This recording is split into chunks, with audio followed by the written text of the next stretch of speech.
ভাবি আমারে ডাকছেন? এই বান্দি, তোর ভাইরা হলো নাস্তা দাস নাই কে? লিপির কাপড় খুঁজে দিতেছিলাম। লিপির কাপড় কই জানি তাছস? আর এই দিকে যে নাস্তা ঠিক মতো না পাইলে তোর ভয় যাদের ইচ্ছা মতন দিয়া পিঠে চামড়া উঠায় ফেলাইবো, এটা কি বুইলা যাচ্ছে? ভাবি আমি কয়দিক সামলাম? কি বলি তুই? দেখো না, তোমার বোন আমার মুখে মুখে তর্ক করতেছে। থাপড়ে তো দাঁত ফেলাই দেবো। আরে আমার বোন মানে? ও আমার বোন। আমার বোন হচ্ছে নার্গিস আর লিপি। ও তো লেবের কামের মাইয়া। কি রে, খাম্বার মতন খাড়া রইছিস কেন? তোর বাইরে এখনো নাস্তা দাস না দেখি? ভাবি যাইতেছি। হবে না, হবে না। ভাবি কাপড়টা দিয়াহি।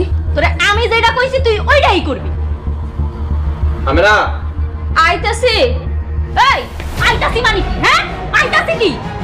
ভাবি সাইরা তো ব্যথা লাগতেছে। এই শোন, জমি জমা আঙ্গ নামে লেখা দে। সমস্যা নাই, তোর টাকা পয়সা দিয়ে দিন। তুই থাকে চলে যাবে। না আমি সাইন দিব না। সাইন দিবি না? দিবি না সাইন? ছাড়ো, মরে যাবো। তুলে দিলে মারবি, অসুস্থ হয়ে যাবো গা, হাসপাতালে ভর্তি করবো না, এমনি মরে যাবো। আসো।